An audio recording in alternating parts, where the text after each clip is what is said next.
Pernah nggak lu ketemu orang yang dompetnya tebel, mobilnya mewah, tapi wajahnya selalu capek, gampang marah, bahkan kelihatan hampa? Itu bukti kalau kaya duit doang ternyata nggak cukup. Ironisnya, banyak dari kita ngejar mati-matian sesuatu yang bahkan nggak bisa bikin kita bahagia. Gue kasih tahu fakta pahit, banyak orang kaya raya yang sebenarnya miskin. Miskin waktu, miskin kesehatan, miskin relasi, miskin makna hidup. Dan yang lebih gawat, kebanyakan dari kita nggak sadar lagi terjebak di jalur itu. Pertanyaannya, kalau duit bukan segalanya, terus sebenarnya kaya itu apa? Apa lo harus jadi miliarder dulu biar hidup lo tenang? Atau ada bentuk kekayaan lain yang justru lebih penting dari uang? Di video ini, gue bakal buka mata lo soal 5 jenis kekayaan yang jarang banget orang sadari. Dan begitu lo paham ini, cara lo ngeliat hidup bakal berubah total.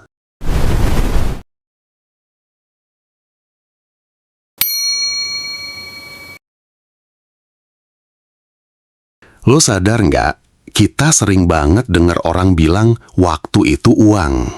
Kedengerannya keren, tapi sebenarnya kalimat itu menyesatkan. Kenapa? Karena waktu jauh lebih mahal daripada uang. Duit yang hilang masih bisa dicari lagi, tapi waktu yang udah lewat nggak bakal bisa lo tarik balik. Coba bayangin, lo punya gaji gede, tabungan lumayan, bahkan bisa liburan tiap tahun. Tapi kalau setiap hari lo kerja 12 jam, pulang udah tepar, nggak sempet ketemu keluarga, nggak sempet ngobrol sama temen, apalagi nikmatin hidup, apa itu bisa dibilang kaya? Enggak, itu namanya lo udah jual waktu lo abis-abisan buat sesuatu yang nggak pernah cukup. Kekayaan waktu ini artinya lo punya kendali atas hari-hari lo. Bukan sekedar bebas rebahan seenaknya, tapi lo bisa milih cara lo menghabiskan waktu tanpa selalu ditekan sama kerjaan atau rutinitas. Lo bisa luangin waktu buat hal-hal yang bikin hidup lo lebih hidup. Ngobrol sama orang terdekat, belajar hal baru, atau sekedar menikmati kopi di sore hari tanpa keburu-buru. Yang sering bikin orang lupa adalah waktu itu modal utama buat semua hal lain. Lo mau sehat, butuh waktu buat olahraga, istirahat cukup. Lo mau hubungan harmonis, butuh waktu buat hadir, bukan cuma kirim chat. Lo mau tenang secara mental, butuh waktu buat jeda, buat mikir, buat ngerawat diri. Sayangnya, kebanyakan orang baru nyadar berharganya waktu pas udah kehilangan. Contoh simpel, ada orang yang gila kerja, ngejar proyek sana-sini, duit masuk banyak. Tapi tiba-tiba tubuhnya tumbang, kena penyakit serius. Baru deh sadar, ternyata kesehatan dan waktu yang bisa dipakai buat hidup normal jauh lebih mahal dari semua angka di rekening. Jadi, kalau lo masih mikir kekayaan itu cuma soal saldo, coba stop sebentar. Tanya ke diri lo, gue beneran punya waktu buat diri gue sendiri?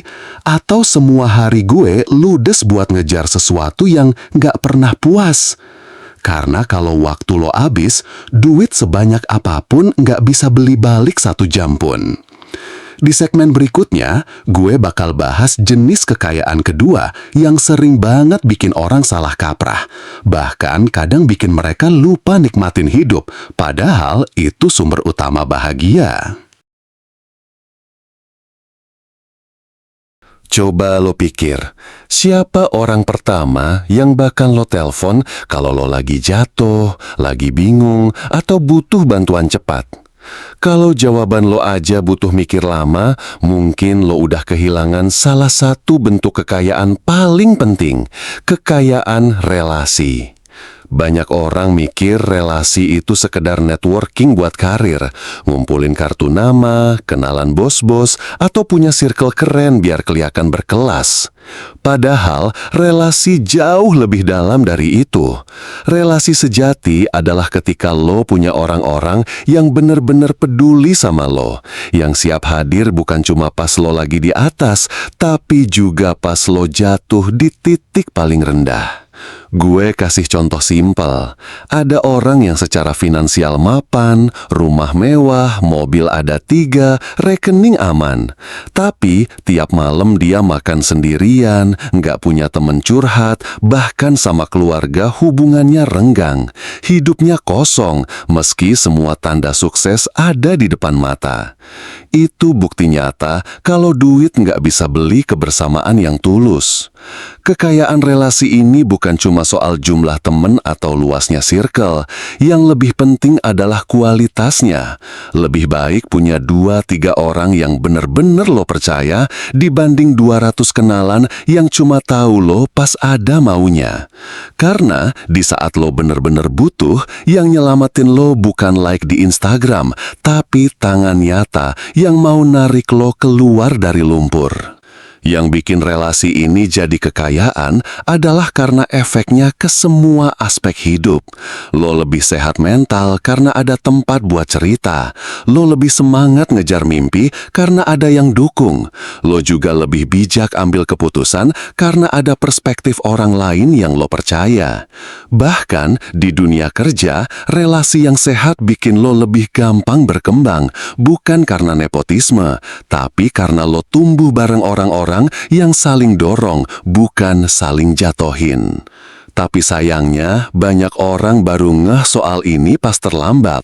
Sibuk kerja, sibuk ngejar karir, sibuk ngumpulin barang, sampai akhirnya mereka sadar hubungan yang udah hancur itu nggak bisa dibeli balik dengan gaji besar. Jadi, coba cek lagi hidup lo. Apakah lo udah meluangkan waktu buat jaga hubungan yang penting? Apakah lo beneran hadir saat orang lain butuh atau cuma muncul kalau ada kepentingan? Karena percuma lo kaya materi kalau di meja makan lo cuma duduk sendirian. Lo pernah dengar kalimat ini, sehat itu mahal. Klise banget ya. Tapi gini, masalahnya bukan mahal atau murah. Masalahnya adalah banyak orang nganggep sehat itu bawaan lahir. Kayak bonus yang otomatis ada. Padahal sebenarnya kesehatan itu investasi paling berharga. Lo bisa punya waktu luang banyak, relasi yang solid, duit numpuk di rekening. Tapi kalau tubuh lo nggak bisa dipakai buat nikmatin itu semua, apa gunanya? Lo punya duit buat beli tiket liburan ke Eropa, tapi badan lo drop karena darah tinggi. Lo punya keluarga harmonis, tapi lo nggak bisa nemenin anak main bola karena sendi sakit semua. Lo punya bisnis besar, tapi tiap bulan harus bolak-balik rumah sakit. Itu bukan kaya, bro. Itu jebakan. Kesehatan ini sering banget diremehin karena efeknya nggak langsung. Lo ngerokok sekarang, nggak langsung sakit. Lo begadang tiap malam, masih bisa bangun besok pagi. Lo makan sembarangan tiap hari, nggak langsung kolaps. Tapi semua kebiasaan kecil itu kayak utang yang ditumpuk, dan pada akhirnya ditagih mahal banget di kemudian hari.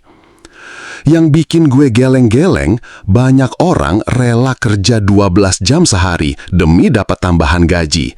Tapi nggak rela nyempetin 30 menit buat olahraga. Rela keluar 5 juta buat gadget terbaru, tapi nggak mau keluar 500 ribu buat medical check-up tahunan. Rela ngopi fancy tiap minggu, tapi males beli sayuran segar. Ironis kan? Padahal, lo nggak perlu jadi super ketat kayak atlet buat punya kekayaan kesehatan. Mulai simple aja. Cukup tidur, banyak gerak, makan yang benar, dan jangan lupa kelola stres. Karena percuma lo punya pola pikir positif, kalau badan lo drop, energi lo habis, otak lo keruh. Semua potensi lo kelok cuma karena lo lalai sama tubuh lo sendiri. Gue pernah baca riset menarik. Orang dengan kondisi kesehatan baik cenderung lebih produktif, lebih tahan stres, bahkan lebih bahagia dalam relasi. Artinya, kesehatan bukan cuma soal umur panjang, tapi soal kualitas hidup di tiap harinya. Jadi, sebelum lo kejar target finansial atau cita-cita besar, pastiin dulu tubuh lo siap nemenin lo sampai ke sana. Karena badan lo bukan mesin sekali pakai. Ini kendaraan utama buat ngejalanin semua perjalanan hidup. Di segmen berikutnya, kita bakal bahas jenis kekayaan yang sering dianggap abstrak, tapi justru bisa nentuin arah semua yang lo lakuin. Dari cara ngelola duit, cara jaga hubungan, sampai cara lo nikmatin hidup. Pernah nggak lo ketemu orang yang hidupnya biasa aja secara materi, tapi kelihatan tenang, bahagia, bahkan lebih damai daripada mereka yang tajir melintir? Itu bukan kebetulan, itu karena dia punya kekayaan mindset. Kekayaan mindset bukan berarti lo harus selalu positif atau jadi orang yang toxic happiness, yang pura-pura bahagia padahal hatinya kosong. Justru, kekayaan mindset itu tentang cara lo memandang hidup, cara lo ngadepin masalah, dan gimana lo nemuin makna di balik setiap kejadian. Lo bisa punya banyak duit, relasi kuat, tubuh sehat, tapi kalau pikiran lo dipenuhi rasa iri, cemas, takut gagal, atau ngerasa hidup nggak pernah cukup, lo bakal tetap miskin. Karena pada akhirnya, apa yang ada di kepala lo, itulah yang nentuin kualitas hidup lo. Contoh nyata, ada orang dengan gaji pas-pasan tapi hidupnya terasa penuh. Kenapa? Karena dia bersyukur, bisa nikmatin momen kecil dan nggak ngukur kebahagiaan dari angka rekening. Sebaliknya, ada juga orang dengan penghasilan ratusan juta tapi tiap hari stres, tidur nggak nyenyak, terus bandingin diri sama orang lain. Akhirnya, yang satu tampak sederhana tapi kaya batin, sementara yang lain kaya materi tapi miskin hati. Mindset ini juga yang bikin lo bisa bertahan di saat semua pintu hidup seakan tertutup. Kalau pola pikir lo udah siap, lo bakal lihat jalan lain yang sebelumnya nggak kelihatan. Lo bisa ngubah tekanan jadi pelajaran, kegagalan jadi batu loncatan, dan keterpurukan jadi titik balik. Dan yang menarik, kekayaan mindset ini bisa nular. Lo pasti pernah ketemu orang yang kalau ngobrol sama dia, rasanya adem, bikin lo lebih optimis dan lebih semangat. Itu karena mental dia udah kaya, jadi auranya kebawa ke orang lain. Nah, bedanya sama jenis kekayaan lain, mindset ini sifatnya internal, nggak bisa dibeli, nggak bisa diwarisin, dan nggak bisa ditukar. Lo harus latih sendiri, mulai dari hal-hal kecil kayak ngontrol reaksi lo terhadap masalah, latihan bersyukur tiap hari, atau ngejaga perspektif lo supaya nggak gampang dikendalikan rasa takut. Jadi, kalau lo ngerasa semua hal dalam hidup masih berantakan, mungkin yang pertama harus lo benahin bukan dompet, bukan relasi, bahkan bukan jadwal harian lo, tapi cara lo mikir. Karena begitu pikiran lo sehat, tenang, dan kokoh, lo otomatis punya fondasi buat ngebangun semua kekayaan lain. Jadi bro, dari tadi kita udah bahas 4 jenis kekayaan yang sering dilupain orang. Waktu, relasi, kesehatan, dan mindset. Gue pengen lo berhenti sejenak dan jujur nanya ke diri sendiri, lo lagi ngejar yang mana? Dan apakah lo nggak lagi ngorbanin kekayaan lain demi satu hal doang? Karena kalau hidup lo cuma fokus ngejar duit, tapi lo nggak punya waktu, nggak punya hubungan yang sehat, badan lo gampang drop, dan pikiran lo terus gelisah, itu bukan kaya, itu capek. Sementara orang yang ngerti gimana caranya ngerawat 4 jenis kekayaan ini, biasanya hidupnya jauh lebih balance, lebih tenang, dan lebih puas, meski saldo rekeningnya nggak miliaran. Intinya, jangan cuma kejar kaya di luar, tapi pastiin juga lo kaya di dalam. Karena pada akhirnya, hidup yang bermakna bukan tentang seberapa gede angka yang lo kumpulin, tapi seberapa penuh lo bisa nikmatin perjalanan ini. Oh iya, sebelum gue tutup video ini, gue mau ingetin sekali lagi, jangan lupa klik tombol subscribe biar channel ini bisa terus berkembang dan kita bisa sama-sama belajar cara jadi lebih kaya dengan makna yang sebenarnya.